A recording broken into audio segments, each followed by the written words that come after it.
Hello, everyone. I'm Ben Irving, one of the lead producers on Anthem, and you're listening to the Freelancer Codex podcast. Welcome to the weekly episode of the Freelancer Codex podcast. Your host, Steven, and co-hosts Mike, Devon, and JD are all set. Join us and tweet your questions at Freelancer Codex. Find us on Facebook at Freelancer Codex, or send emails to freelancercodex@gmail.com. Strap into your javelins, and let's drop in.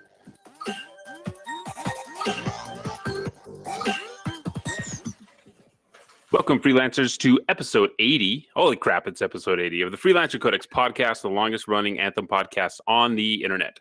I'm your host, Steve, along with three of my co-hosts. All four of us are here today. That's awesome. We got Mike, whose eyes are not working because of allergies. We got Devon, who's been talking with the Future Farmers of America all day.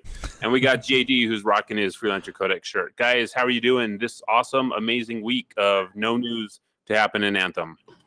No news. No news. I'm doing great. Good. There's actually quite a bit to get to. We're going to talk about the Jason thing. We're going to talk about the responses. We're going to talk about the responses to the responses. We're going to talk about the response. We're going to talk about all kinds of stuff. We're going to go over a lot of live service stuff that happened last month, that's happening this month. Yeah. But first, before we get into that, I want to get to know you guys a little bit better, because after 80 episodes, I just want to continue to find out more useless knowledge about you guys, I guess. It's not useless. I made a good question, right? If you can make a game from an existing franchise, what would it be? Mike, start with you. So hopefully I interpreted this question correctly. So existing franchise meaning some IP of something? Yep. Right. Yeah. So I was thinking maybe and I know they've done it in different ways. There's a Lego version of actually both these games, I think. But I would like maybe a Harry Potter or a Lord of the Rings co-op type RPG thing. I think Shadows of Mordor, which I haven't played, is out. But just looking at trailers and things, I think it, if I'm not mistaken, has a more darker kind of twist on it. So maybe something a little more lighthearted. Maybe you could play as a hobbit. Maybe you could, just go through that world of Middle Earth, maybe, or maybe even something from Harry Potter that is more into the lore.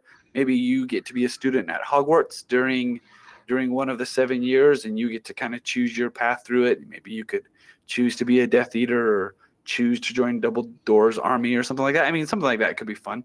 Death Eater. There's been a lot of Harry Potter games. I think there's been one after each movie. There's been a lot of Lord of the Rings games, but I remember playing a Lord of the Rings game on the Game Boy Advance. I guess when did the first Lord of the Rings movie come out? 2000? No, so there was the animated Hobbit and Return of the King. I don't know if those count. because that's circa 1976. The way Gollum animated still gives me nightmares. Like it was pretty creepy. Full on Harry Potter RPG. I think there was a leak recently, like within the last several months, that was kind of showing that off, which it would be I a lot hope of it's fun. legit. That'd be fun. I think it would be cool. I mean, I think what would be really cool is if you could integrate the Kinect or something, and you had to like wave your hands around to do the Kinect is dead, Mike. Kinect is dead. I understand that. Okay. I thought about the Kinect the other day. It's bad times. Because I use some Exer gaming stuff in classes in school, and so there's no support for it. So I'm still on a 360 when I'm doing the Kinect stuff. But it's kind of fun. It's fun to mess around with it every now and then. So, but it could be fun. That would be fun. JD, do you have a franchise you would like to see made into a game? Yeah, so this one's a little bit more obscure, but I really wish they would do more with this franchise. It's Tiger and Bunny, which is basically it's an anime from a few years ago. They've had a couple of movies. They had another spin-off show off of it, but it's basically a world where there are superheroes, but the superheroes are more like they're all sponsored by various corporations and stuff. There's like a reality TV show called Hero TV, and they keep track of like popularity rankings and like how they present themselves to the public, and as well as like the property damage that they do and things like that. They get a certain amount of points at the end of every season. They have the King of Heroes or Queen of Heroes. And I just really like the concept because it raises a lot of the questions of like the definition of being a hero. It's like, okay, yeah, you might be the king of the heroes, but like, are you actually like a real hero? Like, do you actually care about saving people? Do you just care about the points? And there's not a lot of good superhero games out there. Like at least not ones like with like really deep like customization and like RPG mechanics. The best one I can think of was probably the most recent South Park game, but even then that was like mostly as a joke. So I picked that because like it's an obscure franchise and it's a game type that I would want to see. Like I want to see more superhero RPGs out there. Very cool. I think DC Online, that one was it City of Heroes? Yeah, City of Heroes that had a super in-depth customization tree that you could just City of Heroes, Champions Online, and DC Universe Online. I've played all three of them. They're all incredible. I just wish like we got like a proper AAA superhero RPG. Like that would be awesome. Yeah. But like something like you could do like a custom character, like make your powers and make your look and all that. I feel like that's part of it. People don't want to just always play as the same superhero. They might want to play as their own superhero, like make their own story and such. So, and we do know that Square's working on, I think it's Square. It might be Square's like contracting someone else to work on the Avengers game. We haven't really heard anything about that recently, but that would be cool. Devin, you have a franchise, not Halo, that you would like to be made into a game. What is it? Well, I mean, you could do either a franchise that you want to be made into a game or, create another game in this franchise, because that's what I was also thinking. Well, you didn't write that there, so now you're just cheating on your own question. Well, that's the thought process in my mind, so that's how it works. Okay, fair enough.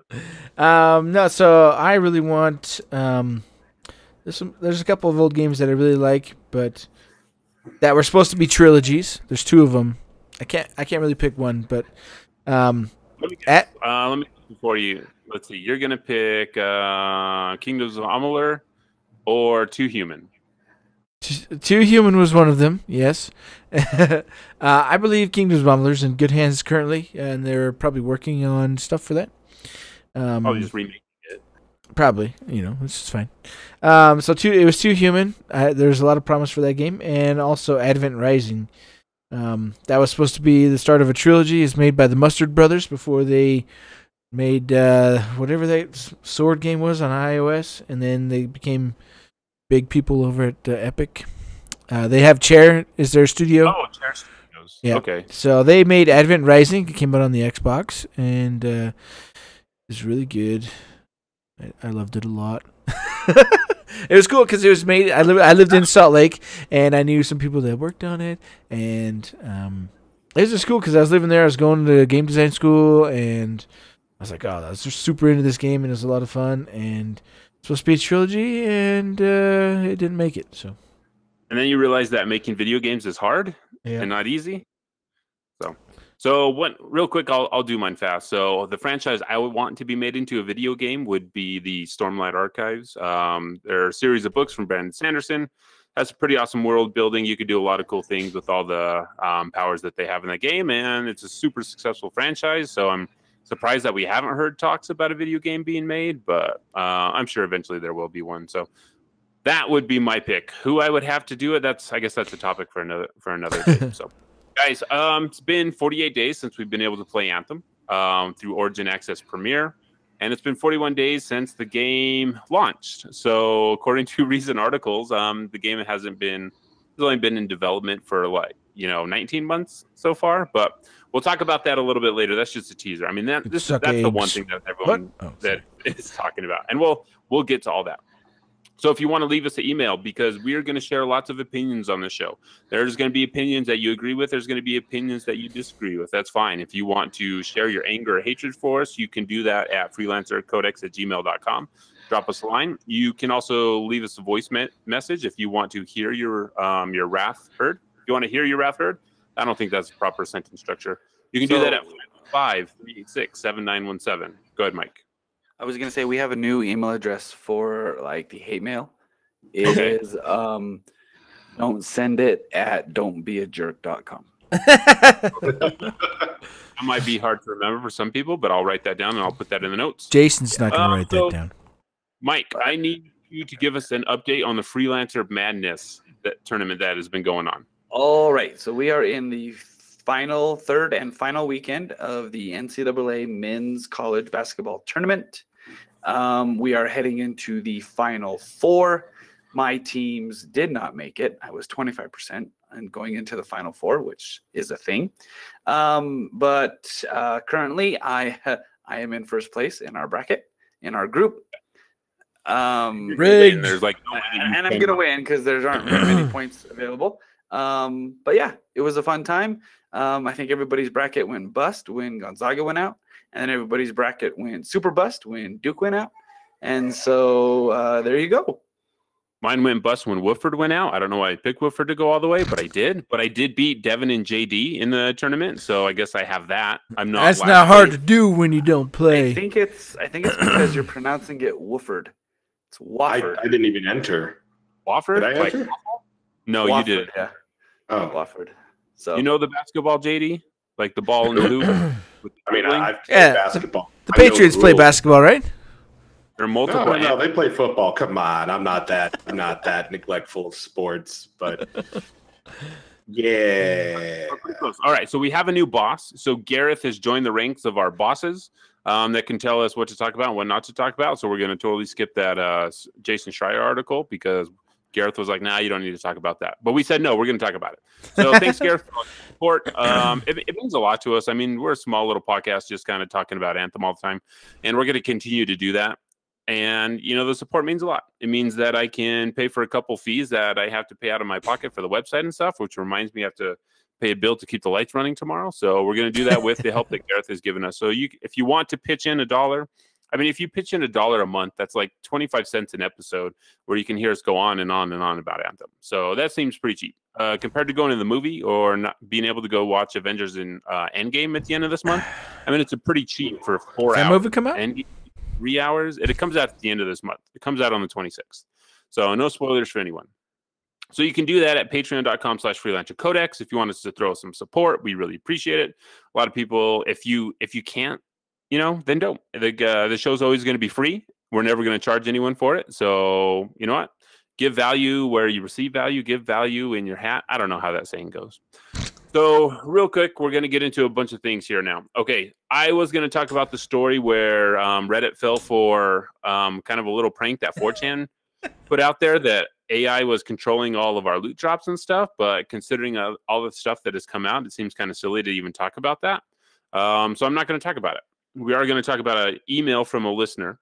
So Doka says, writes into the podcast a lot, friend of the show, is in our Discord a lot. So if you can join our Discord also.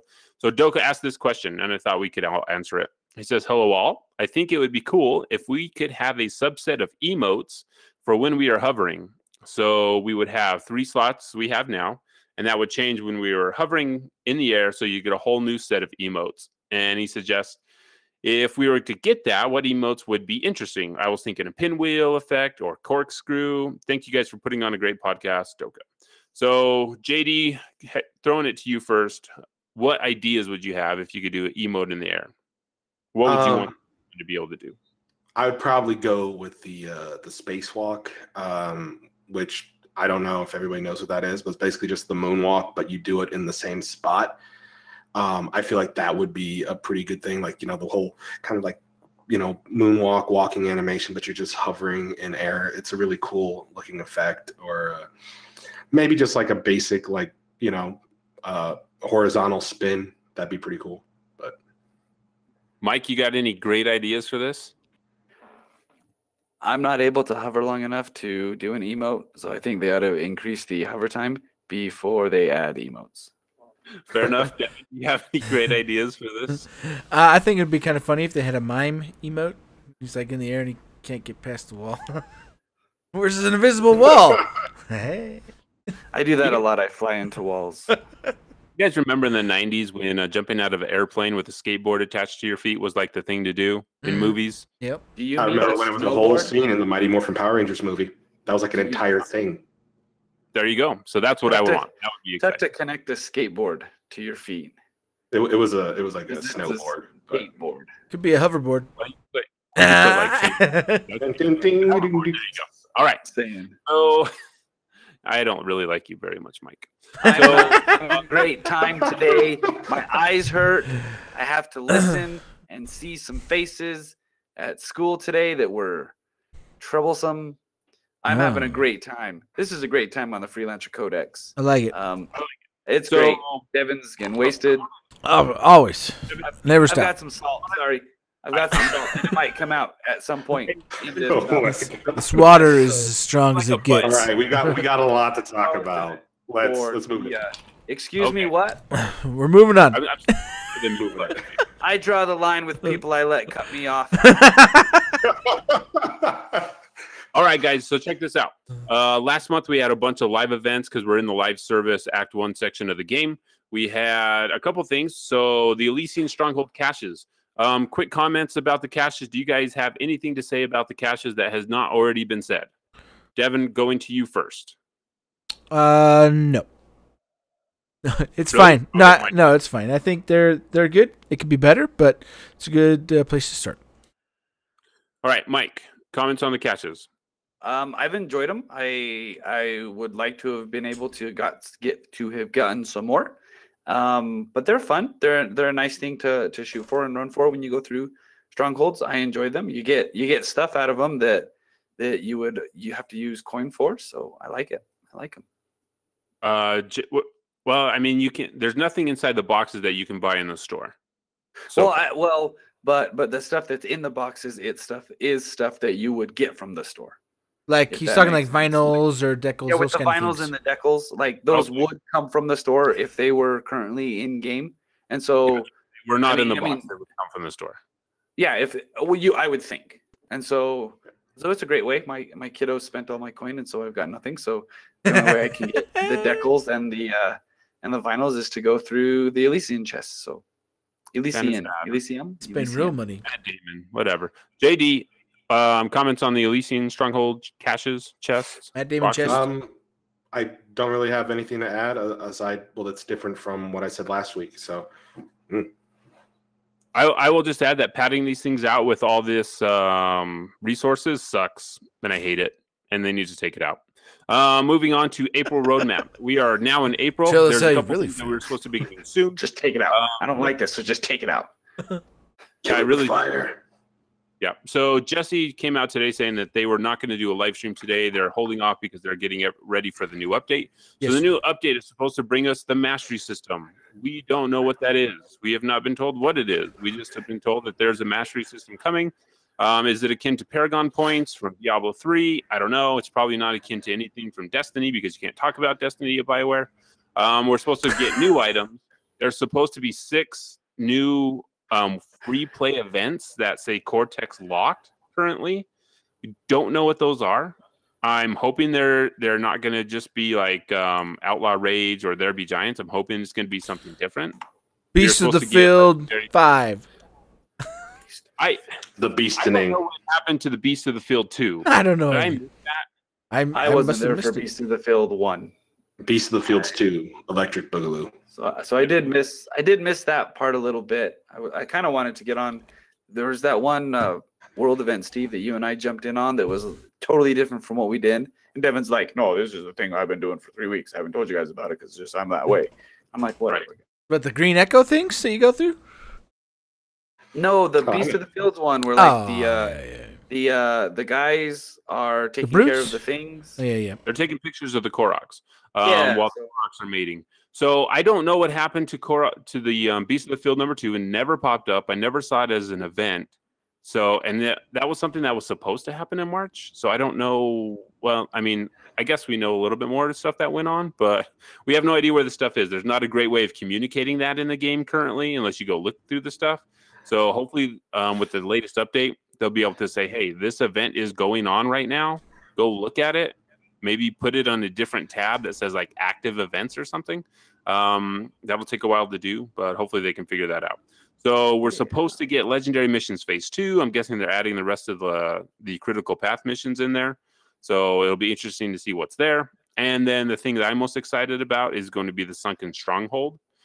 That's going to be something new that's coming down. I'm guessing it's probably going to be closer towards the end of the month and not towards the beginning of the month, just because if they do need more time, I would say, hey, take extra time to get it right. I'd rather them wait until the end of April or even until May to put out a new stronghold, so that we are not getting stuck behind doors when we're fighting new bosses and new enemies. Hopefully there's a new boss that isn't just like another brute or a strider, or I really want to see a new boss model. I think that's kind of what it was on their outline. Like, it was one of the last things near the end of the month was the stronghold. So yeah, because after that, then we have weekly stronghold challenge, and then we have leaderboards and guilds.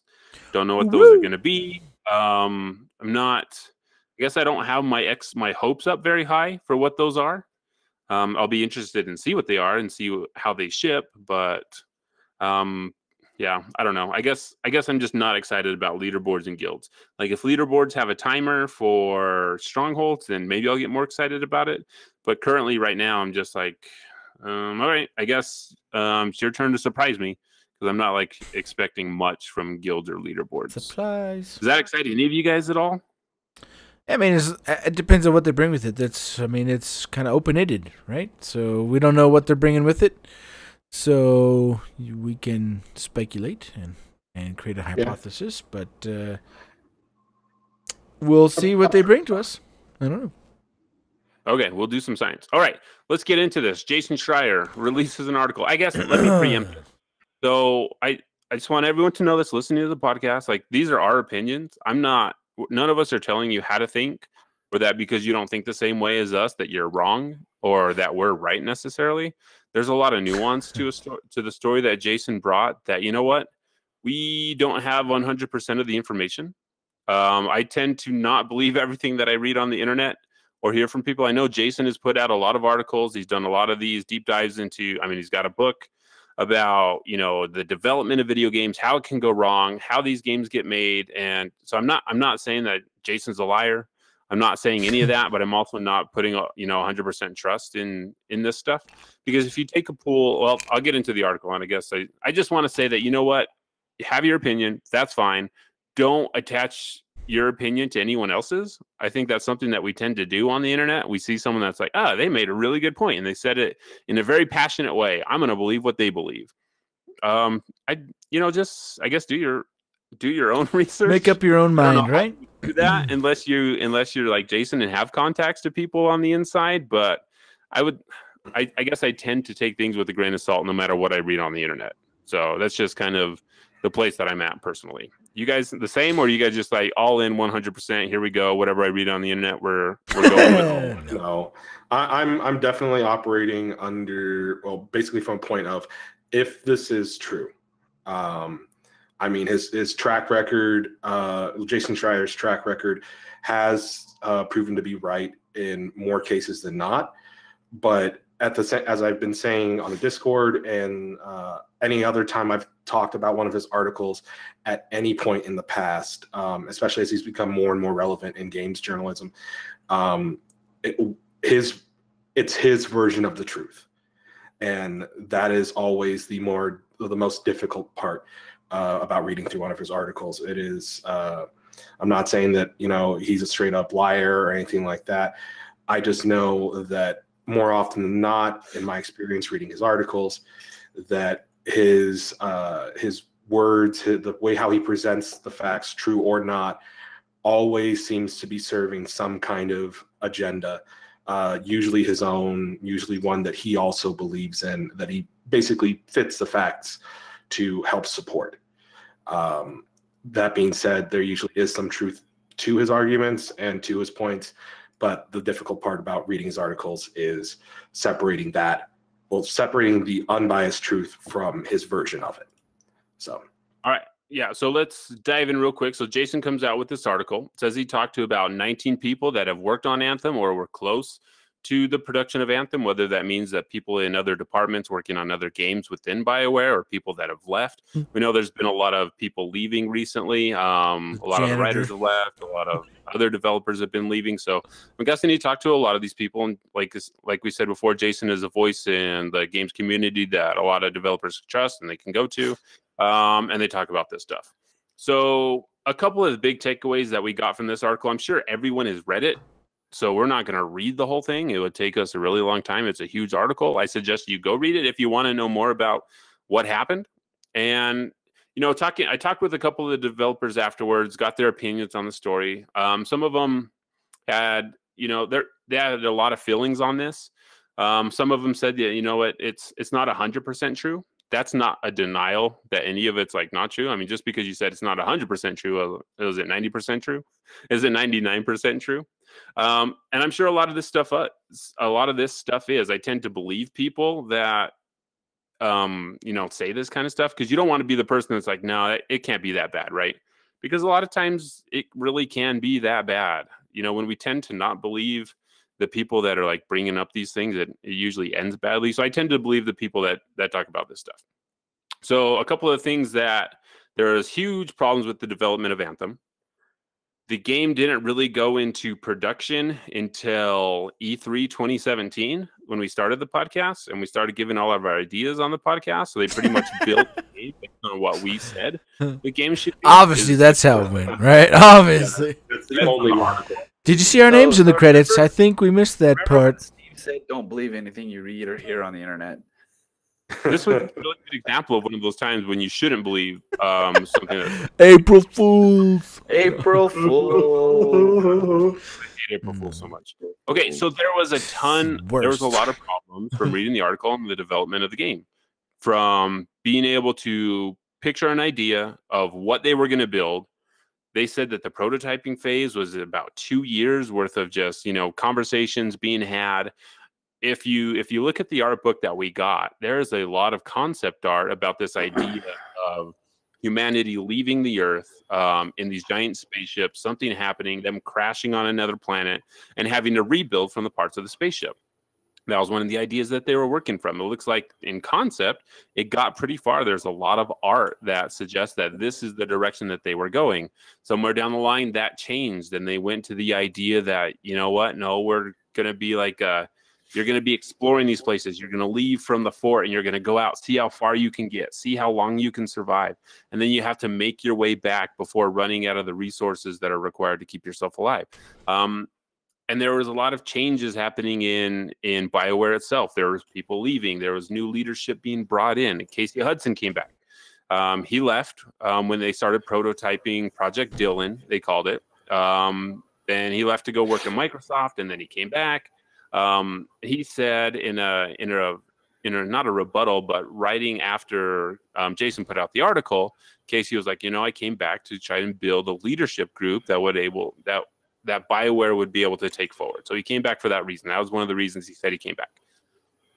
So there was a lot of conflict between a lot of and they named a couple people, but they kept saying, you know, management. I don't know how the BioWare management level works. I don't know if you go from developer to like producer to like John to Mark and who's above that. So when they say management, who exactly they're talking about, Jason mentioned 6 people in the article. So I'm not going to name names because I don't know exactly who are in those meetings or whatever. Okay. So there was a lot of stress casualties that were happening at the studio. A lot of people getting stressed out, not knowing what the direction of the game was. They said there was a lot of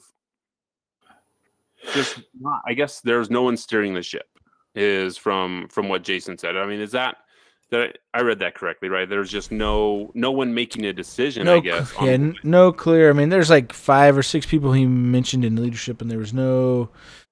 From the people he talked to, they said there was no clear leadership or decision-making. People who was like, yes, so this is what we're going to do. I mean, they mentioned they go to meetings to discuss things, and they leave the meetings with nothing decided.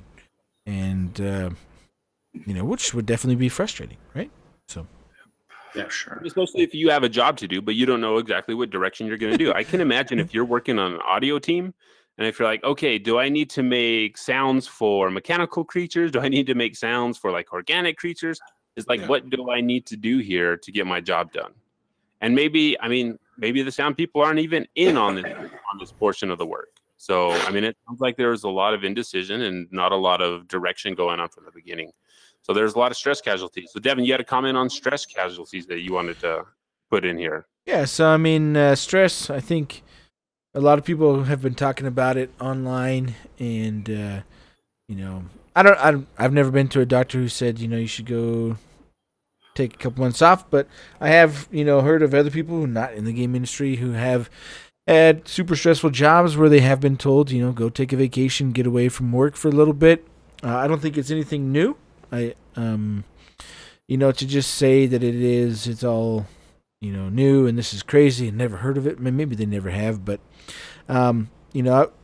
my job can be stressful. I remember what I do now. When I took over that position, the first year was probably like the worst year of my life. It sucked. It was super stressful. I was having anxiety attacks and different things based on incidences with radioactive material.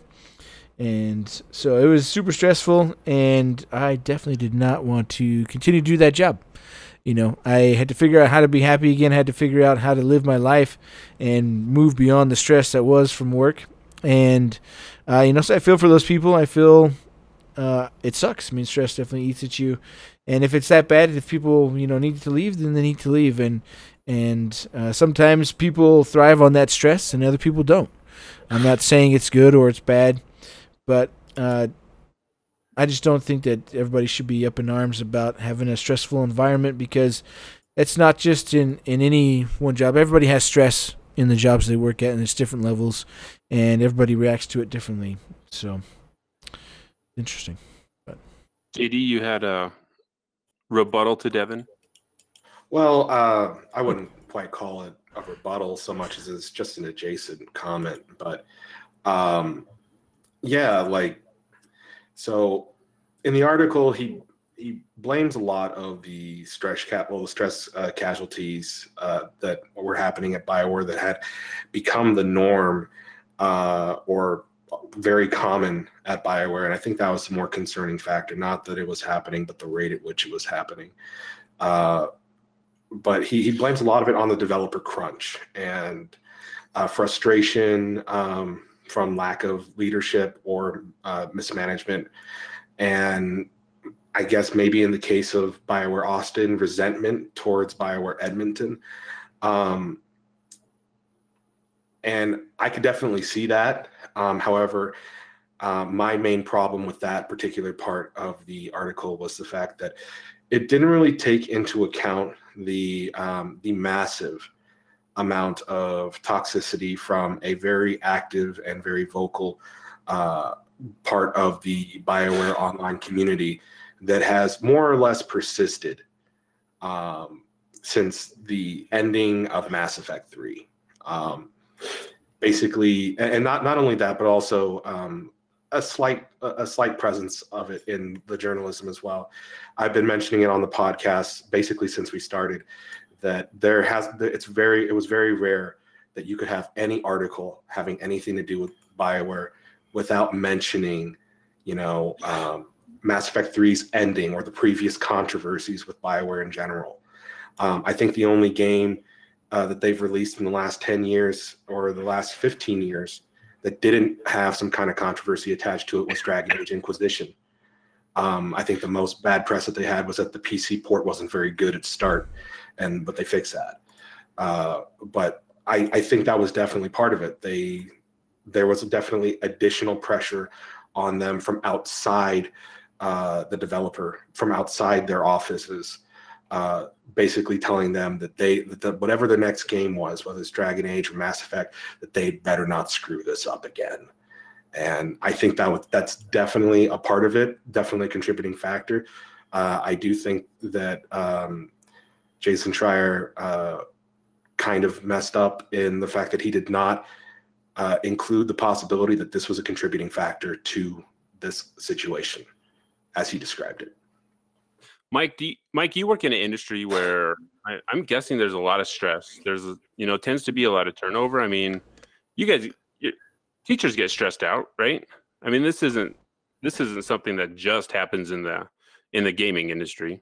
I think it happens in every job and can happen in every job. It can happen in retail. It can happen in education. It can happen in oil field work.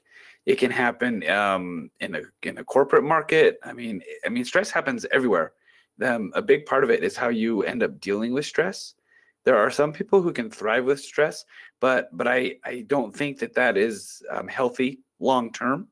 You look at professional athletes. That's a pretty stressful environment that they're in. Many can go for a long time. Kobe Bryant lasted 20 years in his field. He retired, I think, due to age. I mean, when the rookies were younger and could move faster and better and stuff. Not that he's not one of the top 3 greatest basketball players ever. He had the ability to manage stress, but then you hear about these out of college football players that don't, yeah, I wasn't gonna say it because I don't know if that's the kind of person I am, but yeah, people who are kind of thrown into that stressful environment, limelight on them. I don't know if that's the same kind of thing, if we can equate it, apples to apples here, but stress is a killer. Stress is not good for you. It physically harms your body. It has its toll. It mentally has an effect. I think that just as a PSA from the Freelancer Codex, if you feel like you're in a stressful environment, talk to someone, find a healthy outlet to remove that stress. A lot of people will choose some kind of self-destructive kind of things. If that is where you are now, and if you feel like you need help, please go get help for those things that you're using to relieve your stress. But find something productive to do. I think for most of us, video games is a great way to relieve some stress. You can just jump on with a couple friends and just shoot some stuff in the face for a while, knowing that that's the only kind of shooting that we're going to do.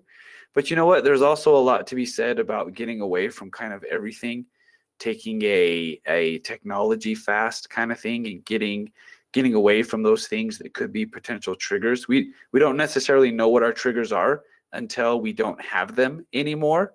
It might be a great idea to, if you are stressed out, turn off the phone, set it down, turn off the radio, turn off the TV, go outside, go for a walk. If you have a significant other, lean on them for support. But that, I also think that needs to be done in moderation, because you don't want to become a stressor to the people that are most close to you. There's a lot of kind of personal growth that I think needs to happen with dealing with stress, knowing how you deal with it. And in an environment like this where you have deadlines and you are required and you want to make a good product, I think a lot of stress is self-inflicted. People don't get jobs and get into fields and go, you know what, I'm just going to be like a C+ person. Everybody kind of wants to get to that upper echelon of their field. Retail, but you know what? Shooting for that management job.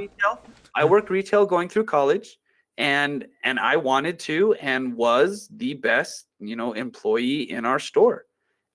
It was my personality. It's what I wanted to do. So he says. And then Steven got there, and he kind of took over. So and again, I worked retail, and it was stressful. Right around the holidays, you get stressed out, but you go through it, and I'm the kind of person that kind of does well in that kind of stress. And so, but it all comes to a head, is what I'm trying to say. It all comes to a breaking point where upper management is either demanding things that are impossible or putting tons of restrictions on it. And it just gets to the point when your job isn't fun. And not that I agree with this article, not that I'm saying that, yeah, this was probably right, but I can understand how something like this could happen in a game development, of wanting to get it out there. This mechanic works, this mechanic doesn't work. What should we do here? What is this? So I can understand that. And it is up to management to kind of manage those environments and do whatever it is that they need to do to help their employees succeed. And again, not saying that yes, this article was right. I tend to believe otherwise, because again, I'm very skeptical about things on the internet. But that's just me. So I think we've seen in the industry that a lot of this stuff happens. I mean, we've seen, Rockstar just recently put it out, that they were working 100-hour weeks. Their writing team was. I mean, they were saying that other devs weren't, but when your upper level management is doing that, that's kind of an expectation of everyone. It's like if you see your manager there for 100 hours, I mean, you kind of get. It's not necessarily said, but it's also kind of like, well, I'm here. It's like catch the drift, right? I mean, this is something that growing up, I think a lot of us that play games, we always had it on our idea that I would love to make video games. I would love to work on video games. It's the one hobby that I have that I really enjoy doing. So making games, that's kind of the next logical thing. Like, that is what I want to do. It's what I wanted to do for the longest time. And when you finally get a job in the industry, I mean, you're moving to like the coast the majority of the time, living in areas that are like super high cost of living to go to these studios. Like, there's so many people that you talk to that are like, you know, I would love to work at Blizzard. You know, I would love to have that job.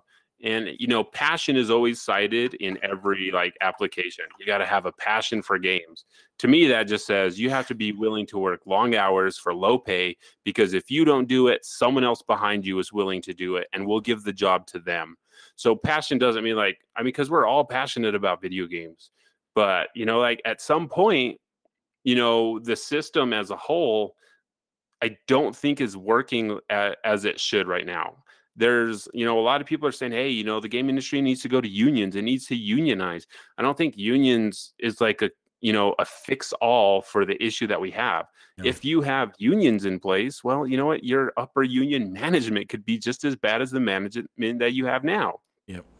So it would work, you know, it could possibly work in some places. I'm not saying that unions are bad, but everyone uses that, you know, oh, just unionize and everything will be fixed. I don't think that will happen like that. I think upper management needs to get on board that, you know what? I don't think that we can pull these crunches anymore. I don't think we can keep people here working, you know, 18, 16-hour days constantly to push this product out. You know what? Here's a novel idea. Delay the game again. And when we talk about, you know, the bottom line of these, you know, huge companies that, you know what, hit this fiscal year, because if you hit this fiscal year, then we're going to get more money. Then shareholders are going to say that, you know what, our expectations for the next year are going to do good. You know what, until we can say that, you know what, we can't do that anymore to our people. We need to take the extra 6 months. And, you know, I think people like Blizzard could probably do that because they've got the clout. They've got the money. People like Rockstar could say, hey, you know what, we'll put it out when we're done, because those games will sell anyway. Yeah. So it's not just, hey, unionize and everything gets fixed. You know what? And honestly, I think that like $60 price tags on games are part of the problem. Like, the cost of making a game keeps going up, but the price of a game doesn't. The same. Yeah. There's a reason like free-to-play games make a lot of money, because you get more income from the people that are willing to spend money than you ever would for people just paying $60. I mean, there's different methods that you can use that would maybe help alleviate this stuff. But if upper management isn't on board and they're just looking at bottom lines and they're not looking at, you know, Carl from, you know, QA that's been here for 24 hours because he's got this bug that they can't figure out, and they're working on an engine that, you know, isn't built for RPG. It's built for shooters that they have to bang their heads against. And because you're building a new IP, you don't get the amount of support that FIFA gets because they've been releasing the most successful franchise for the last how many years? And how are they supposed to get that support if they're building a new IP if it's based on how much money you bring in? Yeah, it's tough. You know? I hear that. Sorry, rant over. Okay, so No, We're breaking into like how many sections there you couldn't. and like Rusted says in the chat, unions take time to set up. You know, so how does that help in the short term? You know, We're a union just by saying so. if a bunch And of the world will know. throw some rocks at people and sing some songs and unionize, I mean, come on. Let's soak them for crutchy. Either way, I totally agree, Steve. I don't think just one thing is going to solve the problem. Never does. Could be done. Yeah. And you know what? Like, I always look at indie developers. I look at like super giant games, makers of Bastion, Transistor, and Pyre, and Hades. Like, they're an independent developer that seem to just put out quality games. And you know what? Like, those guys are super communicative on social media. Like, if anyone like tweets at Greg Kasavin, he'd like tweet you back and be like, hey, yeah, you know, this is what we're doing. This is working on. He's probably playing Hearthstone or some fighter or something. But like, I don't know if that's the answer. Just be like, you need to be independent and kickstart your games. And that way you can tell people like, this is when things are coming out. This is what it looks like right now. I mean, again, a lot of Kickstarters also take all your money and then just bounce and you never see it again. I guess that's the risk you take. Or they take years to develop. And I really do think like the middle, I mean, a lot of people who have been in those huge studios are leaving and starting smaller studios.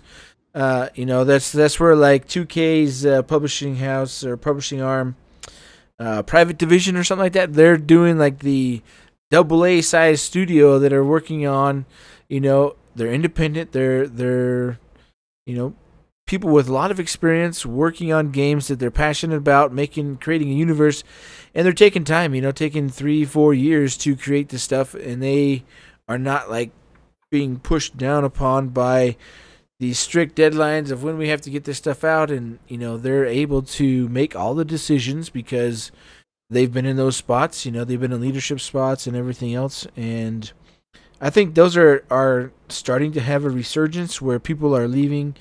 But I mean, it costs a lot of money. Like you said, it costs a lot of money to make video games, and so you know, when they're going out there, they're putting a lot on the line to be able to make this, and if they can't get somebody to help back it, you know, and help them financially to make these things, then I don't know, it's tough. And then you know, especially in the market that's dominated by those free-to-play shooters, you know, and those kind of things, battle royales. Not saying that the other games don't make a lot of money, but you know, it's hard when they're trying to compare you, you know, or your game comes out and then a week or two before, your publishing partner puts out a game that's going to take away some of your Steam. So I don't know. Yeah, I mean, like Apex is super successful. We talk a little bit about Frostbite in the article, that everyone at EA has to use Frostbite, and then you know, Respawn comes out and is like, "Hey guys, true," Apex, and it's on the Source engine, yeah. And you're like, so they can use the Source engine, and you know, Apex is a great game. It's super fun to play. It works. I mean, it's got its issues. It's got tons of cheaters that are like ruining a lot of the games that I play. Yeah. But you know what? It's like. Why do you have a stipulation like this that just completely hamstrings you? Is it because you don't want to pay the royalties to, you know, to Unreal or to Unity when you sell a game? Because you're already selling the game on your own launcher, so you're not having to pay. You're not paying Steam. You're not paying licensing fees. And what's funny is like they did. I mean, they were on one hand you can see, okay, all your studios working in one engine. It would be ideal if it actually works, right? But obviously it's not working. Obviously they've had issues, but there's people in the past, you know, that have mentioned from BioWare that say, oh, you know, we weren't forced to use that engine. We wanted to use it. And while, yes, it can make, you know, games look really great in the Frostbite engine, but there's a lot of problems. There's a lot of things that aren't there, that aren't developed. And I think that's why, like, Casey Hudson's like, yeah, we're going to continue on. In the future, we're still using Frostbite, but we're using our stuff. We're not starting from scratch again. We're not using somebody else's build. We're using our stuff. And I think really, and I mean, you hit it when you talked about FIFA and how they, in that article at least, it says that they lost some of their top programmers and people that had experience with the Frostbite engine. So they suffered again because EA, you know, supposedly moved them over to FIFA to be able to get that done because they make way more money off of FIFA, and so it's hard, you know, to do that when you don't have in-house people and you're depending on somebody else, another team to come in, and you can't get the time or energy from that team to help you out. Then you just have to hit your head up against the wall until your own programmers and people can figure it out, and that again just causes more problems and takes more time. So. Yeah, I mean, and if you were working with something like Unity or the Unreal Engine, you could Google, okay, how do I do this? And you know what? So many developers, you know, indie developers, AAA people, like they use those engines for that reason because it's adaptable, right? But then you know, hey, let's go Google how to do this in Frostbite, and who else is using Frostbite? Just like everybody at EA, they don't let, it's not licensed out, so no one outside of EA can use Frostbite. So, but I mean, they have a team internally that does it, but that team continually, based upon that article and based upon logical business sense. They push that to the highest priority needs, and what they prioritize is obviously money. You know because what's game? Yeah, their business. So it's like, what game is going to make me money? So it is hard. It's hard to toe the line of, well, you have to get this out, even though we know you have all these issues.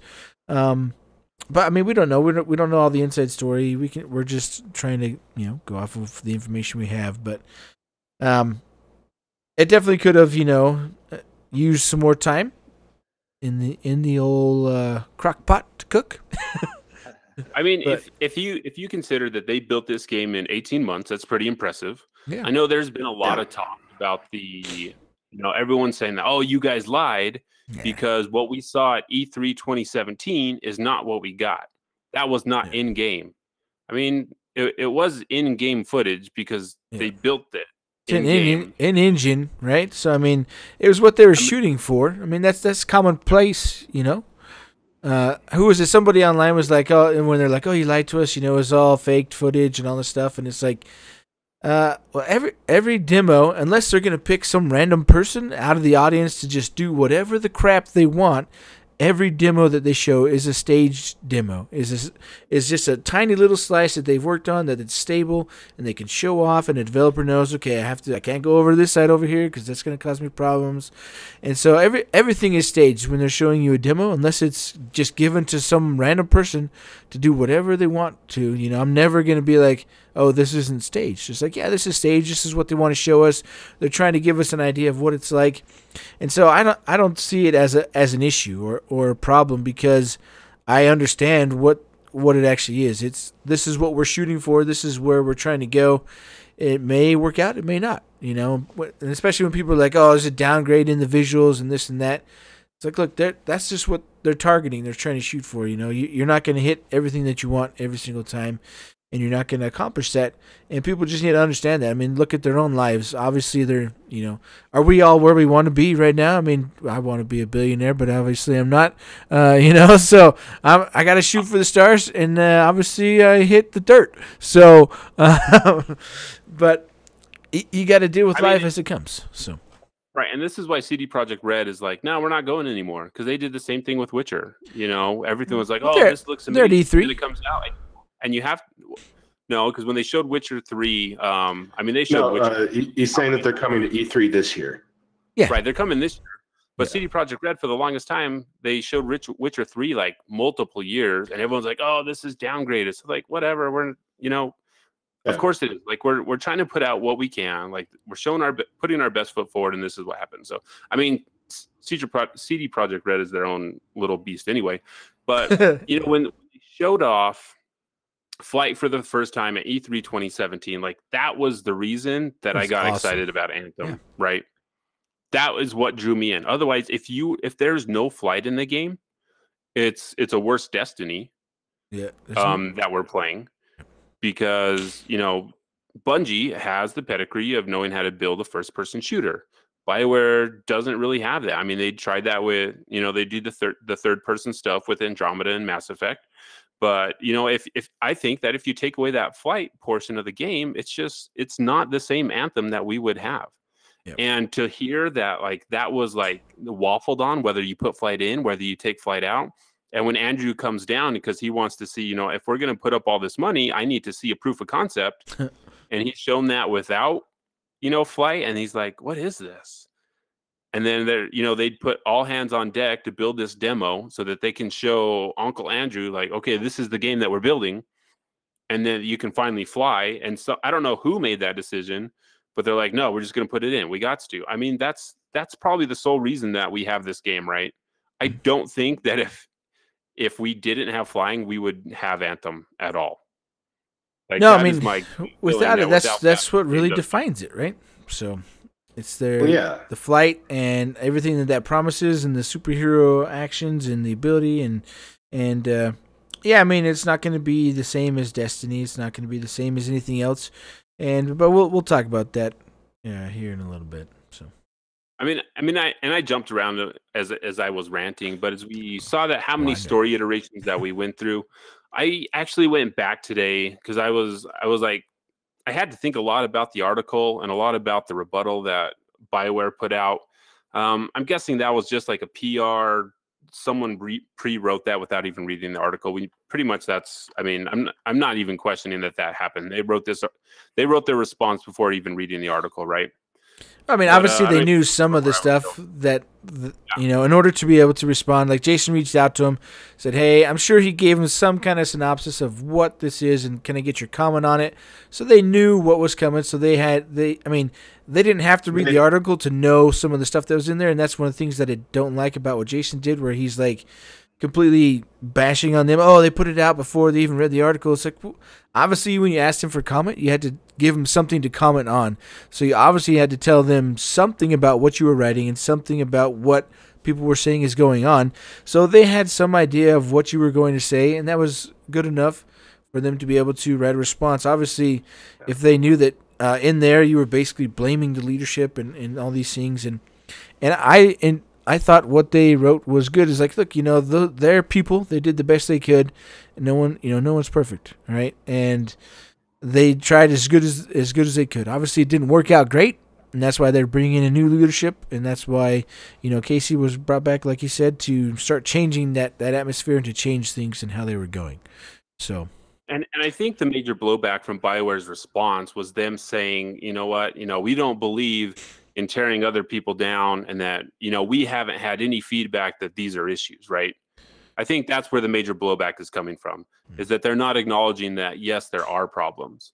And, you know, I think Jason's article did several good things for BioWare. I think it changed, like, one thing, it changed a lot of the perception from Reddit. So when I talk about Reddit, I imagine Reddit is one person, right? That, in my mind, that's how I quantify Reddit. It's just one person having all these opinions restated, because it's like, I mean, you're just a random tagline to me. You're all one person. So the narrative really changed. I think it went from, man, you devs are such idiots that I can't believe you even made this game, to, man, I'm so sorry that you guys had to go through this. You know, which in the beginning, that's a crappy response to have anyway, to blame developers that, you know what, a lot of them are doing their job. A lot of them are doing their dream job of working at BioWare. And you know what? If they're supposed to work on the environment, that's what they're working on, right? It's not always every developer's fault that a game fails or a game, you know, comes out with all these issues. But one thing that the article did do is kind of change that narrative, so that now Reddit, instead of saying, I hate you all, it's, okay, I just hate your management, and I hope you guys find help. Which I think kind of a good thing. I mean, it was definitely a good thing for me. I mean, I know definitely the last couple of weeks on the podcast and here and there leading up to the release of Anthem, I had some concerns about some of the, I usually just, I think I almost always refer to them as like an odd decision or a weird choice that BioWare made, especially in the last couple of weeks. Like, I don't know why they did this. I don't know why they're not doing this. I don't know why they did this. And for me, the article provided a lot of potential answers to the questions that I had, because usually, you know, having been a fan of BioWare for such a long time, I'm usually able to guess, you know, like somewhat of their reasoning behind it. And here, especially with Anthem and a little bit with Andromeda as well, not so much with Inquisition, there have just been some weird choices that came up from time to time. And I wrote off Andromeda because it was, you know, BioWare Montreal, not BioWare Edmonton, you know, not the previous Mass Effect team. Like it wasn't the main guys, which turns out in this article, if that's true as well, turns out that that BioWare Edmonton considers themselves the main guys too. But I became a lot of my concerns actually, concerns and frustration turned to sympathy pretty quickly, because it's been clear for a while that something wasn't working with BioWare, like something was off, and this finally provided a potential answer of what that was. And it made me feel better having an enemy identified, I guess, a metaphorical enemy identified. But yeah, it's still been a rough week. And like I said, I think it helped change a little bit of the narrative, which, I mean, it sucks that you have to be like, oh, I'm sorry, I shouldn't have said those terrible, terrible things about your work ethic or whatever. Which, whatever, you're the internet, you're Reddit, that's fine. And then I think, you know what? These are issues that happen in the industry, and they need to be brought to light, because if they're not, they won't change, right? So I appreciate Jason for doing that. Like, whether he has an agenda or not for unionization, I mean, he's come out and said that he's all for unionizing or whatever, and that's fine. Like, if that works for your studio, do it. If it, or a different solution needs to be made. But I guess I get really upset when it's like, oh, I'm sorry that we were crappy to you, but now that we have more information, we won't be. It's like, how about just don't be a crappy human being in the first place? Like, you can have your criticism of the game, that's fine, we all do, but wording it in such a way that doesn't bring people down. Like, I can imagine if you're a developer now, it's like you have to have some serious amount of imposter syndrome, because you're like, man, we put out a game. You know how many games do not get put out? Like, do not hit the launch date, or do not go gold. A lot of them. It's tough to make a game. Like, I was tweeting at Greg earlier, and I was like, is this common? Because he's been in the industry for so long. He was in journalism first, then went through a lot of AAA developers, and then eventually started their own business. And talking to him, he's like, you know what? There's two common things in the industry right now. One is turmoil, and the other is that good games get made. And, I don't know if those things, like, both of them have to go hand in hand. Like, you have to go through crappy stuff like this in order to get a good game made. But you know what? If we as the consumers, we could probably show a little bit more compassion. Like, yeah, we gave up our money. Some people gave up, like, I was reading Reddit, and they were like, oh, my friend bought this for $60, and that was his entertainment fund for 3 months. It's like, yeah, I can understand why you'd be upset. But you know what? Like, get a refund, right? Instead of going on and trying to make these developers who put in all their, hard work, sweat and tears into a game and make them feel like crap. Just get your refund and move on. There are other games you can be playing. Like, those games that we compare this game to, like, go play Destiny 2. Go play The Division 2. Like, Steven is frustrated by these people. No, it's unhealthy to, like, hate something and just keep doing it anyways. But I hate Reddit, so I'll try to stop hating Reddit so that I can, like, there's a lot of good people on Reddit. I appreciate you gotta hit up the low sodium, the less stressful Reddit. Yeah, r/low sodium Anthem. If you haven't heard of it, check it out. I mean, and I understand that there's good places in both, but, like, when you see, like, the Anthem subreddit go from 5,000 users for the last couple of days, when this article hits, it jumps up to 10, and then just, oh, I told you so. I knew this was crap. Look, they throttled back this part of when you have to do the tombs. They did this on purpose, so you would have to play longer. I told you so. All you people that said, it wasn't like this, like, you're all liars, and you're just suckers sucking up to BioWare. It's like, F you. I know it's kind of easy to sidestep common decency when you're behind a computer screen. Like, I mean, that's something that's been happening basically since the internet has started. But not just in regards to, like, fans and game developers, but even just the ongoing discussion right now. Like, there are people that are out there calling like, believe the article 100%, calling BioWare monsters and all kinds of, like, terrible things. And then there are people that disagree with Jason Schreier 100%. And calling him terrible names as well. You can get your point across and be civil. You can disagree with somebody without thinking they're an utter piece of human garbage. I really think you cannot have a conversation and even get to the bottom of what's real, what's true, what's fake, or whatever, if you cannot treat each other with common decency. Doesn't matter what it is at all. You need to have respect for your fellow man or woman. Mike, question for you. Dallas Cowboys are going to the Super Bowl this year. Bill Belichick, nope, that's the Patriots. So whoever the coach is for the Dallas Cowboys, I don't know who that Jason is. Garrett. Do you think it ever comes up in a team meeting? It's like, okay, how do we beat the Patriots? Does that ever happen? Yes. If they're on their schedule, if they're going to play them. Okay, hypothetically speaking, Mike, let's say the Patriots are on Dallas Cowboys schedule. Okay. If that conversation ever happens, like, hey, how do we beat the Patriots? Well, yeah, you game plan and you look at their strengths and you look at their weaknesses and you figure out how to exploit them and how to capitalize on them. Much I would think that a game developer would do with another game developer, saying, how do we beat this game? If that's kind of where you're going, if that's where your analogy is going. But yeah, I mean, you would think that games, that the popular game is talked about, and the popular game ought to have kind of a bullseye on their back, and developers should be going, well, we're going to take this from this game, but we're going to tweak this system from this game, because that should be how it's done anyway. I'm not sure how it, I mean, what you can officially take and what you can't officially take. I'm not sure how that works in the gaming world. I mean, in the sports world, people are still in signs all the time, but I'm not really sure where you're going with this though, Steve. So why don't you walk us there? It's on the document here. Exactly where we were. Not It's talking like, about Destiny.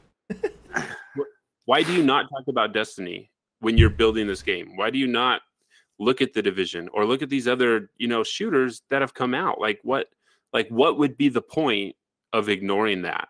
Like, I don't understand, why you would do that in any situation. Devon, do you have any insight you can share for me? Because otherwise, why they would do that, I have no idea. I mean, I'm in the same boat. It's like, look, I mean, we've been talking about this game since 2017, and we've talked a lot about our hopes that they would learn from these games what's good and what's not good, and that they would include the good things and improve upon them and make them their own. They don't have to be direct copies, because, I mean, some things sure are great when they're good. It's like, oh, I want that in this game too, or I want this feature in this game too. But they should look at what works. I mean, they play games. They love video games. Obviously, if they're working in the game industry, and it's like, okay, what do you do? You're playing this type of game, and you're playing it. What is fun to you? Let's bring that in here, and what can we do to bring that in to work in our game and build it upon that, so that we can enjoy it, and then other people can enjoy it. And I mean, I'm having a great time in Anthem, and it's like, would I love a lot of other things? Sure. And I know they're working on a lot of things to do. Obviously, there's issues. Obviously, we don't have everything that they want. They didn't get everything they wanted to put in there. But neither did Destiny or The Division. Granted, they had maybe better foundations because they weren't doing, Flight and weren't doing a new, I mean, well, they both were new IPs, so you can't really go with that for the first time, but they're coming out right now at the same time as the second generation version of those games, where they've got, 6, 7, 8 years under their belt working on these games to really build upon them. So it's a hard place for them, because they're getting compared to version 3 or 4.0 of those games, and so there's lots of features that are in those games that aren't in Anthem, and hopefully in the future they will, instead of shunning talking about those things, they can learn from them and embrace what's good and find ways to include the good things in their game. Right. And leading up to launch, I mean, we always made the joke that, we're not going to mention Destiny. We're not going to talk about Destiny, because drawing that comparison was something that, it's going to happen. And I don't think we need to be redundant on the show, right? Yeah. That's the reason, we chose, okay, stop saying it looks like Destiny, because that's all we had to compare to. But I would never say, all right, BioWare, whatever company it starts with the B-U-R, don't you dare talk about Destiny or what Destiny's doing, because that just seems ridiculous. Why would you ever do that? So anyway, it feels like such a rookie artist thing to do.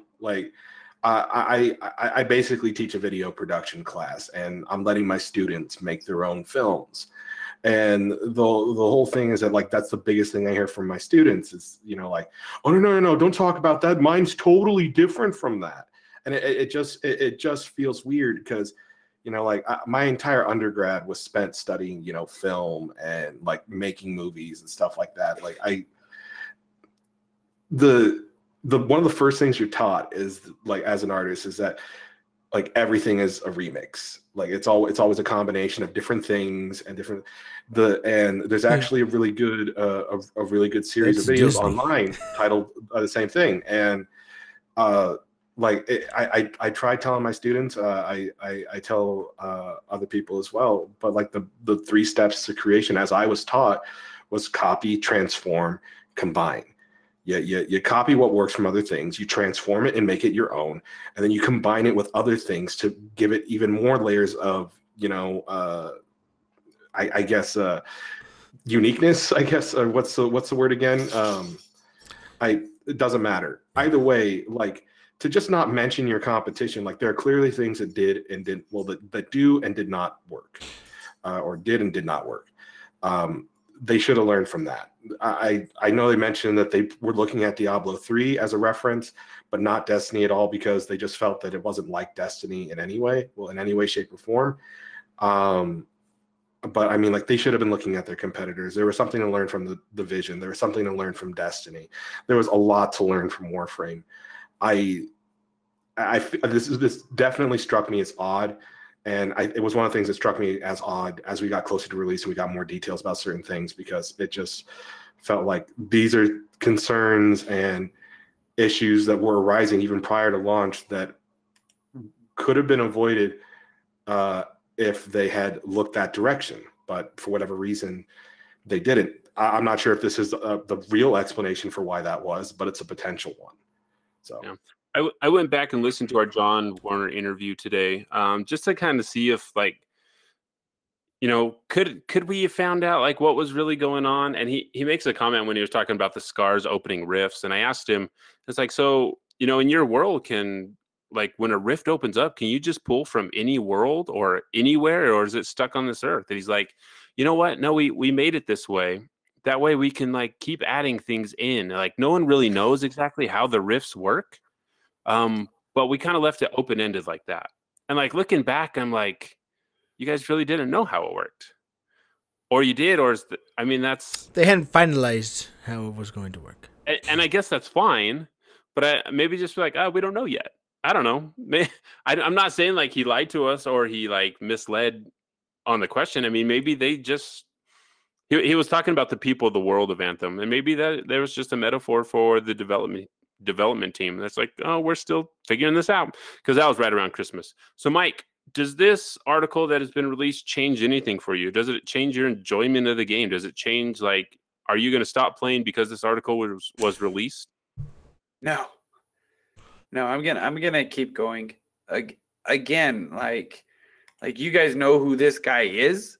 I don't. This is just something somebody put out about on a game that there's some guy. He's just some guy to me, about some game and things that if you stop and think, you could go, yeah, I guess I could see that could happen in a studio, and people need a break. And I've been on the end of the stick where management is kind of like breathing down your neck. But who knows? I think, Devon, I tease Devon about this analogy all the time, but I think it's applicable in this situation. I'm having fun. I'm entertained. It's better than a 2-hour movie because I've invested quite a few hours into this already. I've gotten my money's worth out of it and then some. Oh, yeah. It's fun. I like going in and playing games with my friends. The world is fun to play around with.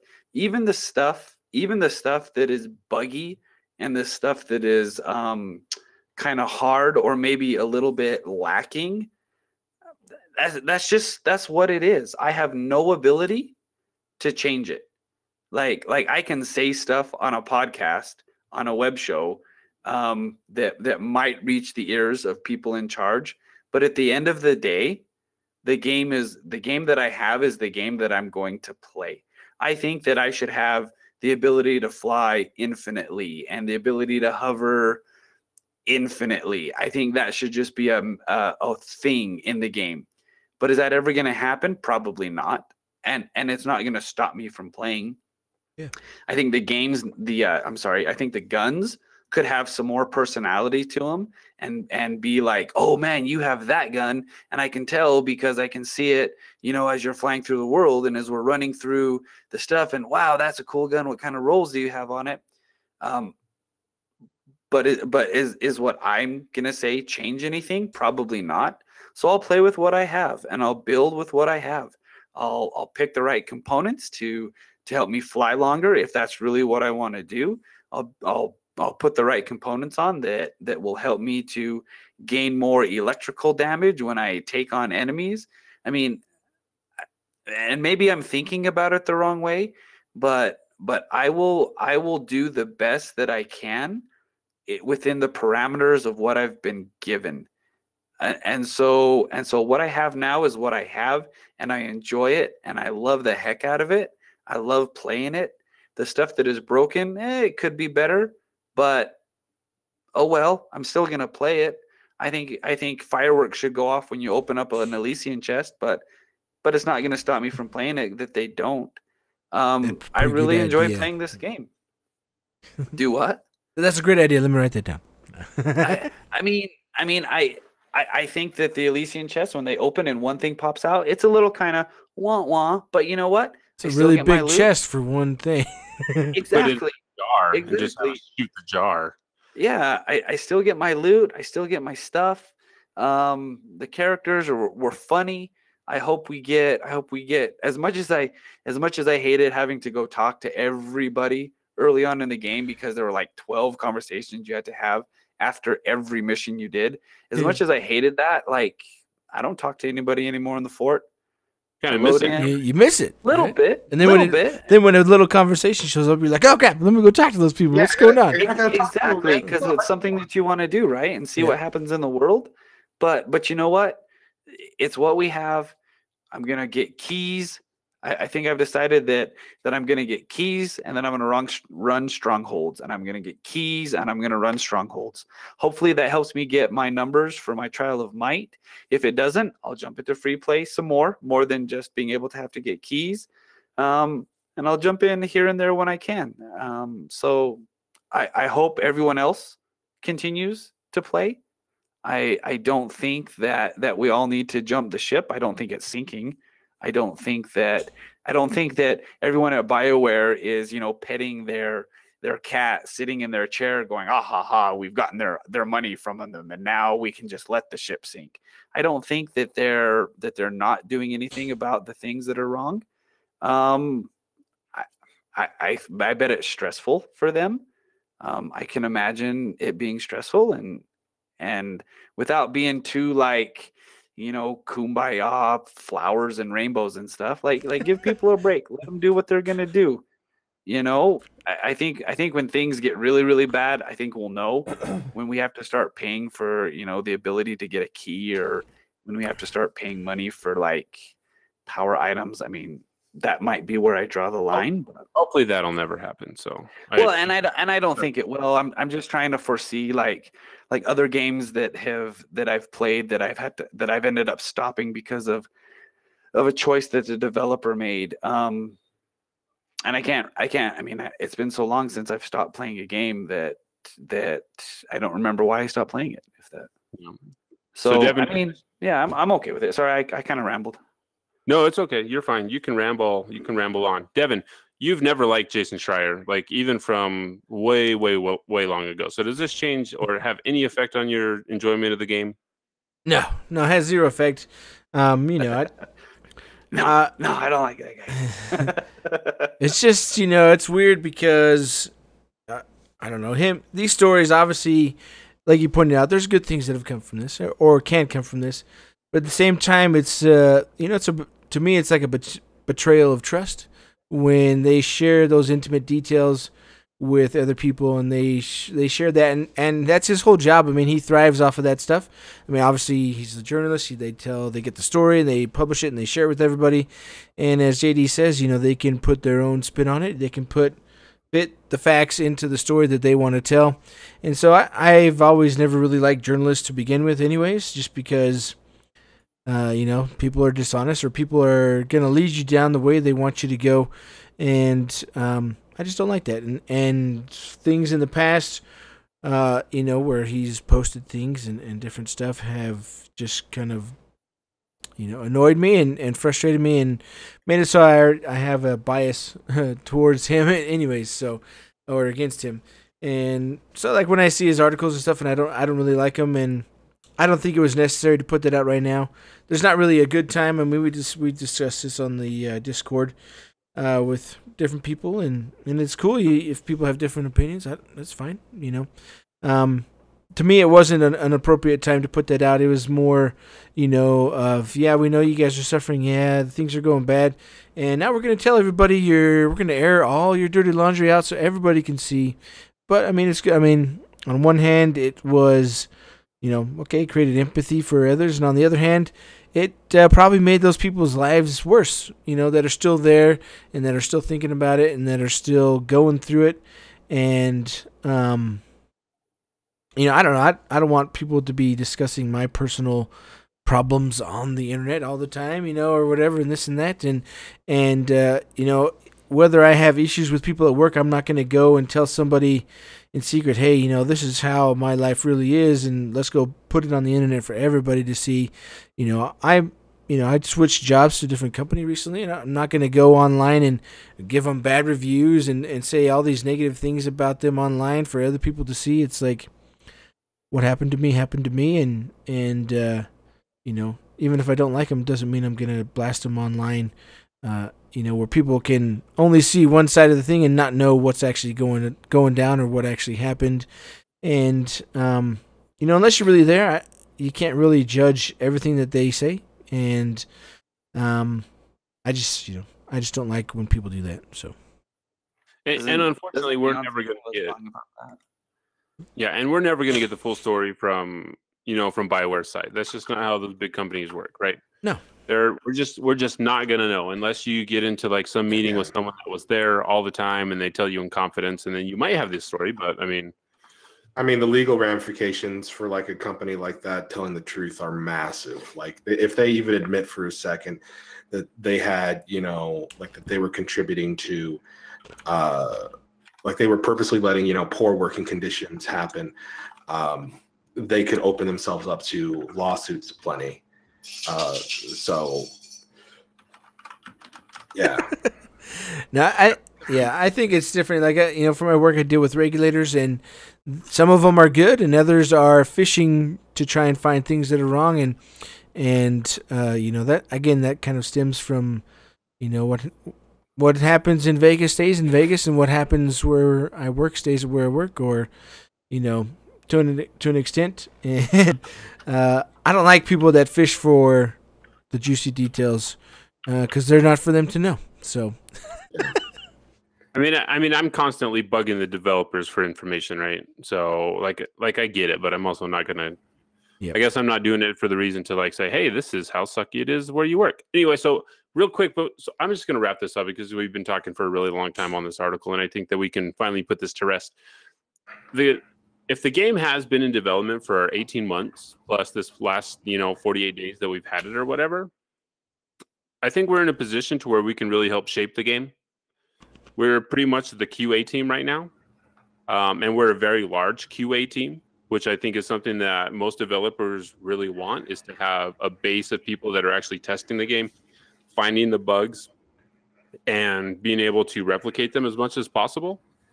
So I think even though, like, I mean, and a lot of games get made like this, a lot of games end up coming together at the last minute. Some of them do, some of them don't, and we never even hear about it because they don't get released at all.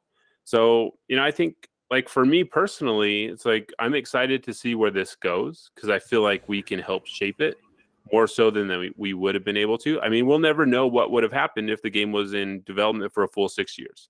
That's just not a reality we're going to be able to live, right? Yeah. Maybe you get the time zone and the reality stone and you can live that reality, like if you're Doctor Strange, but that's just not going to happen. We live in a reality where the game was developed in 18 months and put out, and what we have right now is what we have. So you can either choose to leave, which is a perfectly acceptable answer. Like, if you're not having fun, I encourage you to go find a game that brings you joy.